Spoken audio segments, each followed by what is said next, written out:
আসসালামু আলাইকুম। আশা করি যে যেখানে আছেন সবাই অনেক ভালো আছেন। আলহামদুলিল্লাহ আমরাও অনেক ভালো আছি। হাজব্যান্ডের জন্য জর্দা সেমাই রান্না করতে গিয়ে তো আজ নাজেহাল অবস্থা। আর এই জর্দা সেমাইটা রান্না করার জন্য আমি এই 1 প্যাকেট সেমাই নিয়ে নিয়েছি। আর এই সেমাইটা কিন্তু 45 টাকা দাম। তারপরে ফ্রাই প্যানে পর্যাপ্ত পরিমাণে ঘি দিয়ে দিয়েছি। এই সেমাইতে একটু ঘি বেশিই দিতে হয়, কারণ খুবই কম উপকরণে সেমাইটা রান্না করা হয়, যার কারণে একটু ঘিয়ের পরিমাণটা বাড়িয়েই দিতে হবে। ঘি দেওয়ার পর এখানে আমি দিয়ে দিচ্ছি কাজু বাদাম, আর দিয়ে দিচ্ছি দারুচিনি 1 টুকরা, দিয়ে দিচ্ছি 1 মুঠ পরিমাণ কিশমিশ দিয়ে এবার ঘিয়ের ভিতরে এগুলো আমি সামান্য পরিমাণে একটু ভেজে নিব। অল্প পরিমাণে ভাজতে হবে, বেশি ভাজলে কিন্তু পুড়ে যাবে, তখন কিন্তু খেতে একটুও ভালো লাগবে না। আর যখন এগুলো ভাজা হয়ে যাবে তখন আমি ওই 1 প্যাকেট সেমাই এর ভিতর দিয়ে তারপর ভেজে নিব। এভাবে সেমাই রান্না করলে কিন্তু খুবই মজা লাগে খেতে। এই সেমাইটা অনেক মজার হয় খেতে। আর এই যে সেমাইটা দেওয়ার পর দেখি সেমাইগুলো ভালোভাবে ভাঙা হয়নি, আর ভাঙতে গিয়ে তো আমার নাজেহাল অবস্থা। কড়াইয়ের ভিতর প্যাকেটে থাকা অবস্থায় ভেঙে নিয়েছিলাম, কিন্তু ভালোভাবে ভাঙা হয়নি। তার কারণে কড়াইয়ের ভিতরে ভাঙতে গিয়ে তো অবস্থা খারাপ হয়ে যাচ্ছিলো, আর একটু হলেই হাত পুড়ে যাচ্ছিলো আমার।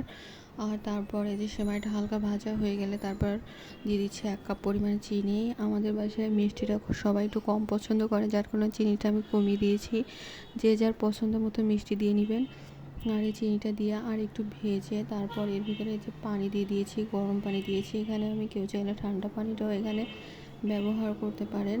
আর তারপর এই যে গুঁড়া দুধ কাপের ভিতরে একটু গরম পানি দিয়ে গুলে তারপরে দিয়ে দিচ্ছি। দিয়ে এরপর একটা ঢাকনা দিয়ে সেমাইটাকে ঢেকে নিব আছে সেমাইটা ভালো করে সিদ্ধ করে নিব। আর এই জালেই কিন্তু সেমাইটা অনেক ভালোভাবে সিদ্ধ হয়ে যাবে।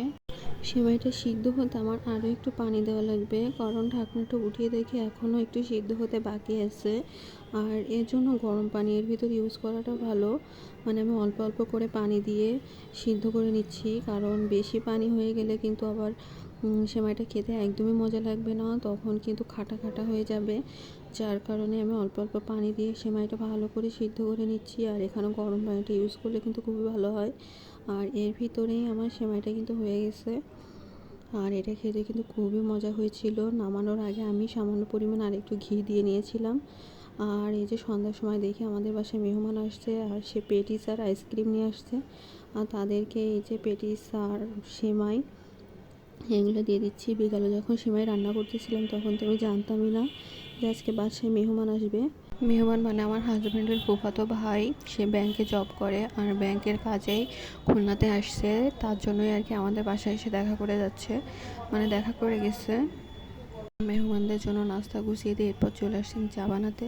আর এই দুধ চাটা কিন্তু আমার অনেক পছন্দের, মানে আমার আর নাস্তার পর আমার চা না খেলে তো চলেই না। মানে আমাদের বাসার সবারই চা নাস্তা করার পর চা না খেলে মনে হয় যেন নাস্তায় কমপ্লিট হয়নি। আর তারপরে যে দুধ চাটা প্রায় হয়ে আসছে, আর এই সময়ে মানে এই পর্যায়ে চায়ের কালারটা কিন্তু অনেক সুন্দর লাগে দেখতে। তারপরে যে চার বিস্কুট আর চিনি দিয়ে দিলাম। মেহমানরা তো কে চিনি খায় না খায় আমরা তো আসলে জানি। যাই হোক, সবাই ভালো থাকুন, সুস্থ থাকুন। আবারও দেখা হবে কোনো এক ভিডিওতে। আর ভিডিওটি ভালো লাগলে অবশ্যই লাইক কমেন্ট শেয়ার করে দিবেন। আল্লাহ হাফেজ।